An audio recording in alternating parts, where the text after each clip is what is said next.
तो धनतेरस की पूजा के लिए आपको आवश्यकता होगी लक्ष्मी गणेश जी की प्रतिमाओं की। प्रतिमाएं आप मिट्टी की खरीद कर लाएं।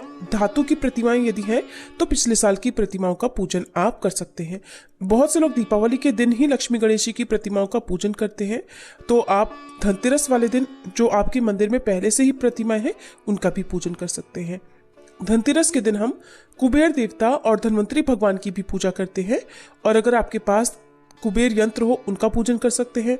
कुबेर देवता या धनवंतरी भगवान की प्रतिमा या पोस्टर ना मिले तो आप एक सुपारी में कलावा लपेटकर उन्हें कुबेर देवता और धनवंतरी भगवान का भाव करते हुए चौकी पर स्थापित कर लें। धनतेरस के दिन सोना चांदी खरीद कर उन सामग्रियों का पूजन किया जाता है। ज्वेलरी हो, सोने के सिक्के, चांदी के सिक्के, जो कुछ भी आप खरीदें वो आप पूजा में रखें। और इस दिन साबुत धनिया जरूर खरीद कर लाएं। साबुत धनिया माँ लक्ष्मी जी को प्रिय होता है और धनवंतरी भगवान को भी अर्पित किया जाता है। पूजा करने के लिए आपको चाहिए होंगे खील और बताशे। भोग लगाने के लिए आप मावे की बर्फी या मावे की कोई भी मिठाई, लड्डू आदि घर पर बना लें। इसके अलावा गणेश भगवान को बेसन या बूंदी के लड्डू का भोग लगाया जाता है। तो जो भी भोग आप अर्पित करें वो मिठाई शुद्ध हो। इसके अलावा इस दिन धनवंतरी भगवान की पूजा करके उन्हें औषधियां अर्पित की जाती हैं, जड़ी बूटियां अर्पित की जाती हैं। तो यहाँ पर आप दालचीनी, जायफल, हल्दी की एक गांठ, पान का पत्ता, लौंग का जोड़ा, हरी इलायची जो मैंने रखी है ये आप अर्पित कर सकते हैं। इनके अलावा आप जो सामग्री, जो गरम मसाले जो हमारे स्वास्थ्य के लिए भी ठीक होते हैं वो आप अर्पित कर सकते हैं। तुलसी का पत्ता जरूर रखें, और तुलसी के पत्ते के अलावा नीम के पत्ते और कड़ी पत्ता भी आप पूजा में रखें। धनवंतरी भगवान को हम अर्पित करते हैं। इनके अलावा आप गिलोय, पपीते के पत्ते, आंवला फल या आंवले के पत्ते भी अर्पित कर सकते हैं। अब पूजा करने के लिए जो बेसिक चीजें आपको चाहिए होंगी, बेसिक सामग्री, उसके लिए आपको रोली, कुमकुम, चंदन, अक्षत, ध्यान रखिएगा अक्षत यानी चावल टूटे हुए ना हो, साबुत चावल का प्रयोग हम पूजा में करते हैं। चंदन की जगह पर आप हल्दी का प्रयोग भी कर सकते हैं, और हल्दी का तिलक आप धनवंतरी भगवान को और कुबेर देवता को भी लगाएं। साथ में आप कलावा रखें। पूजा करने के साथ साथ आप वस्त्र रूपी कलावा सभी को अर्पित करें।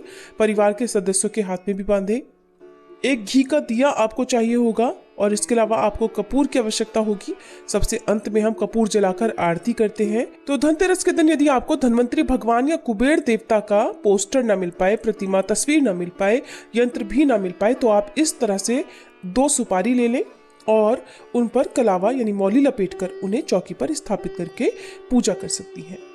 अब आपको चाहिए होंगे पान के पत्ते। पान के पत्ते ताजे, हरे हो, कटे फटे ना हो, इस बात का आप ध्यान रख लें, और उन्हें जल से धोकर ही आपको पूजा में प्रयोग करने चाहिए। ये जो डंठल है ना, इसे आपको तोड़कर ही पूजा में रखना होता है। पूजा करने के लिए आपको चाहिए होगी धूप बत्ती, और इसके अलावा अर्पित करने के लिए आपको लाल, गुलाबी, सफेद या पीले पुष्प पूजा के लिए चाहिए होंगे।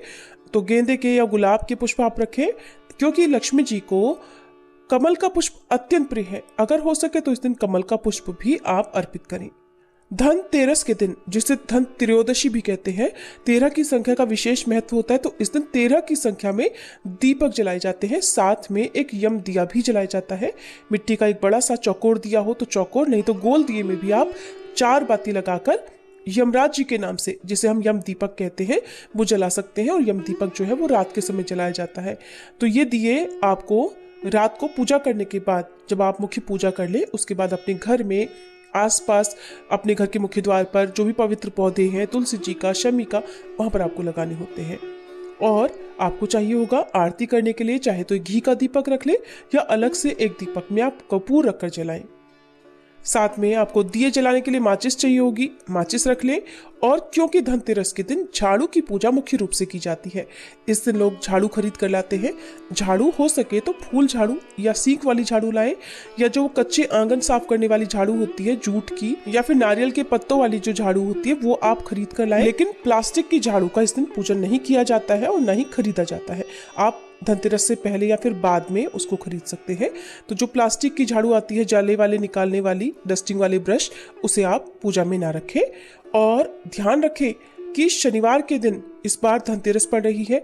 बहुत से लोग शनिवार के दिन झाड़ू खरीदना शुभ नहीं मानते हैं, तो आप धनतेरस से एक दिन पहले झाड़ू खरीद कर फिर धनतेरस के दिन पूजा कर सकते हैं। और बहुत से लोग इस दिन झाड़ू का गुप्त दान भी करते हैं। तो गुप्त दान करने के लिए आप अलग से झाड़ू लेकर आए और फिर उसको धनतेरस के अगले दिन सुबह सुबह हो सके तो आसपास के मंदिर में गुप्त दान कर दे या किसी ऐसी जगह पर रखकर आ जाए जहां पर उस झाड़ू का यूज हो जाए। और क्योंकि इस बार शनिवार के दिन धनतेरस पड़ रही है, बहुत से लोग इस दिन जो धातु की चीजें हैं वो खरीदने से बचते हैं या कुछ ऐसी वस्तुएं जो खरीदारी करने से रह जाए, तो आप धनतेरस के अगले दिन उन्हें खरीदकर फिर दीपावली वाले दिन उनका पूजन कर सकते हैं। तो यहाँ पर मैंने अपने अनुसार आपको धनतेरस की आवश्यक पूजन सामग्री के बारे में बताया है।